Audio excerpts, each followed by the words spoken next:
My sister's champagne glass sparkled under the crystal chandelier. Her laugh, loud and bright, filled our family's grand living room. I stood in the corner, my hands clasped tight. Our parents and aunts and uncles were all toasting her. At 25, she was receiving the full family trust fund. The papers were signed. The money was hers. I was 30, and I was told to wait. My father put a hand on my shoulder. "You need to learn humility, Clara," he whispered. "Your time will come at 40. The words were a public slap. Everyone clinked their glasses, celebrating her windfall. They were celebrating my punishment. My heart hammered against my ribs. I forced a smile until my cheeks ached. I left the party early. The winter air bit my cheeks, but it was nothing compared to the coldness inside me. I swore to myself that this wasn't the end of my story. It was only the beginning. Let me tell you who I was. My name is Clara. While my sister, Annabelle, lived a life of parties and shopping, I worked. I was an archivist at the city's history museum. My days were spent in quiet rooms, cataloging fragile letters and ancient documents. I loved the work. It felt important. I was preserving truth. No one in my family saw it as a real career. They called it my quiet little hobby. But I had earned my skills through patience and care. That night, after the party, a new thought came to me. My patience wasn't a weakness. It might be my greatest advantage. Annabelle built a life of flashy status. I was building something with substance. The cruelty didn't stop with the toast. A week later, we had a family brunch. Annabelle held court, describing the luxury car she was going to buy. A cousin leaned over to me. "It must be so hard, having to be so humble," she said. Her voice was sweet, but her eyes were mocking. My mother said nothing to defend me. My father just gave a faint, approving smile at Annabelle. The world seemed to cheer for her entitlement while making a joke of my dignity. The injustice burned in my stomach like acid. I excused myself and slipped into my grandfather's old library. I needed air. My eyes fell on his heavy, leather-bound ledger on the desk. A strange feeling settled over me. Something about the trust fund distribution had always felt wrong. I was alone in the silent library. I opened the old ledger. The pages smelled of dust and memory. I saw entries for the trust, set up by my grandfather for his grandchildren. The terms were clear. But as I flipped, I found a loose, yellowed sheet of paper tucked in the back. It was a memo, a reference to a legal amendment my grandfather had filed years later. The handwriting was his. It mentioned conditions and character. It stated that the fund was not just a gift, but a reward for responsibility. My breath caught. The amendment was vague, but it suggested rules Annabelle might not have followed. A tiny spark of hope lit inside my cold heart. I took the paper and slipped it into my coat pocket. I promised myself I would not act recklessly. Patience was my weapon. I went back to my life. At the museum, I dove into my work. I was cataloging a collection of letters from a pioneering aviator. I showed a new intern how to handle the fragile paper. My life was quiet, but it had meaning. The contrast with Annabelle's flashy new lifestyle was stark. She posted photos from expensive restaurants.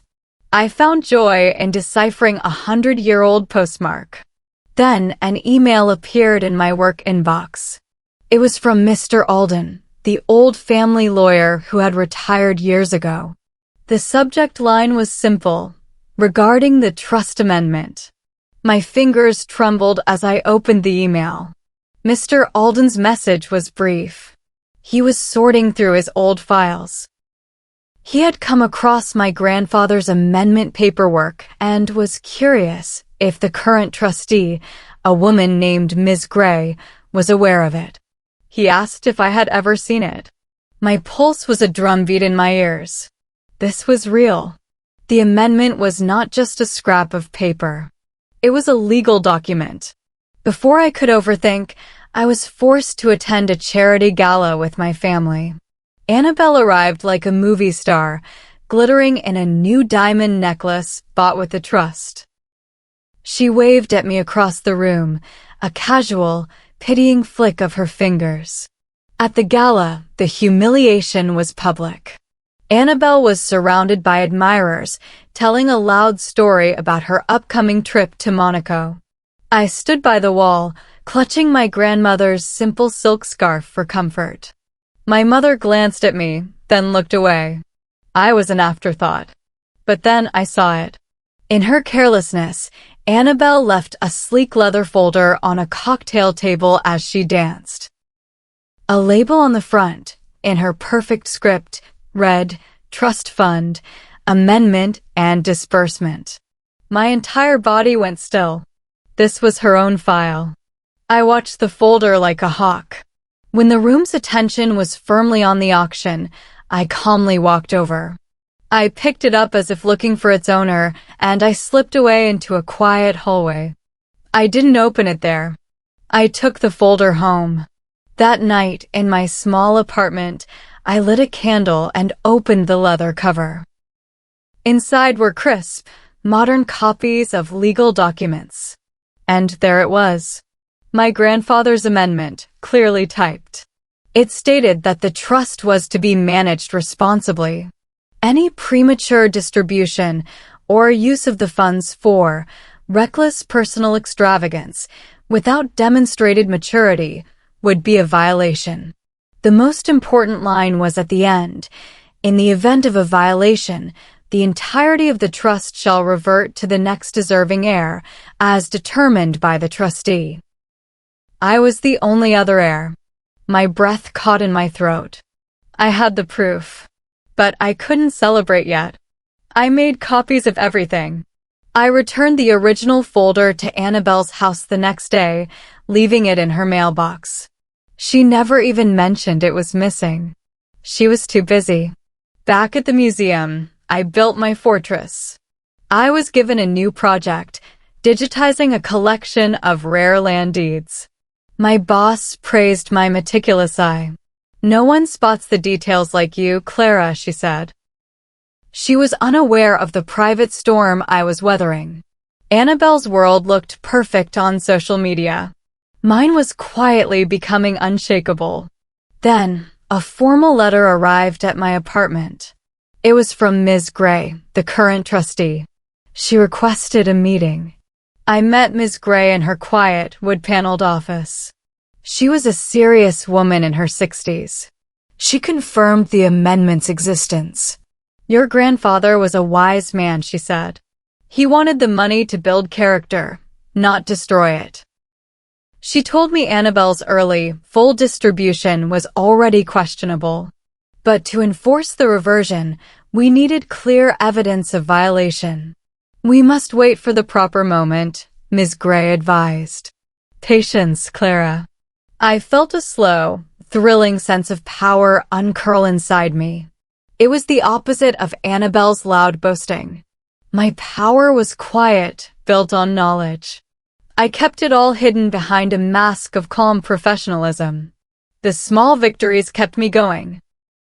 I noticed Annabelle began to boast in interviews, calling the trust her fun money.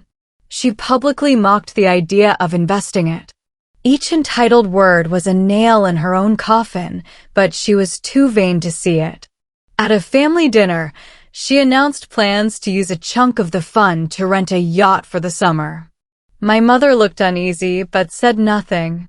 My father chuckled. Live a little, Belle, he said. I played with my grandmother's simple pearl necklace, a gift for my 16th birthday. It was a symbol of real value, not purchased flash. Annabelle glanced at it and smirked. A formal invitation arrived. Annabelle was hosting a massive New Year's Eve party at a downtown penthouse. The card had a handwritten note to me, "Hope you can make it, C. Don't worry, I'll cover the coat check for you. The insult was petty and clear. She expected me to stay home, humiliated. Instead, I wrote back a simple, elegant acceptance. I would attend. I would go armed with proof and patience. I polished my grandmother's pearls until they shone. They were my armor, my quiet strength against her noisy wealth. At work, my project hit a major milestone. Our digitization grant was approved for a significant expansion. The museum director announced it in a staff meeting with my name heading the project list. It was real, professional recognition. Donors called to congratulate me. For the first time, I was known for my own work, not as the quiet sister. My world of substance was finally getting its due. Meanwhile, I quietly compiled notes. With Ms. Gray's subtle guidance, I began documenting Annabelle's public boasts and her irresponsible plans for the trust money. The lines of my two lives were starting to align. A few weeks before New Year's, I uncovered something concrete. Through public property records and a gossip column, I found discrepancies. Annabelle had already made several large, impulsive withdrawals from the trust. She had invested in a friend's failed nightclub and bought a vacation property without proper counsel. These were clear violations of the amendment's prudent management clause. They were small pieces, but together, they formed a damning picture. I sent the information to Ms. Gray. I knew I still had to wait. I had to let Annabelle's own actions speak the loudest. The night of the New Year's Eve party arrived. The penthouse was everything you'd expect. Ice sculptures, a famous DJ, champagne flowing like water. Annabelle held court in a silver dress, flaunting her wealth without a care. I moved through the crowd in a simple, dark green gown, my pearls at my neck. I was calm. I was confident. I was almost invisible to her, and that was my power. I overheard her talking loudly to a group by the bar. She was bragging about how she'd manipulated the trustee into the early release. She didn't know MS. Gray was standing 10 feet away, listening intently. After the party, my professional life soared. The museum project was featured in the newspaper. Universities requested access to our digital archive. My email filled with speaking invitations.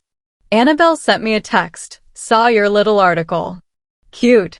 Still doesn't pay for a decent handbag, does it? I didn't reply. I couldn't. Not yet. My satisfaction was silent. I focused on my work, perfecting every detail of the archive.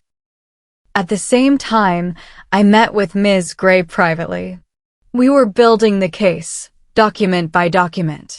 Each misstep of Annabelle's was carefully logged and notarized. Patience was the hardest part. I attended a family birthday in January. Annabelle was there, but the atmosphere had shifted. I saw people giving her sideways glances. Some of our father's business friends asked her pointed questions about long-term financial planning. Her answers were flippant and shallow. I saw the first flicker of fear in her eyes. Her confident facade had a tiny crack. I simply smiled and talked about the museum's new exhibit. My calmness seemed to unnerve her more than any anger could have. By spring, the evidence was solid. Ms. Gray had everything she needed. A complete record of the premature distribution, the reckless spending, the public statements showing a lack of responsibility. Every email, bank record, and interview quote was compiled into a clean, professional file.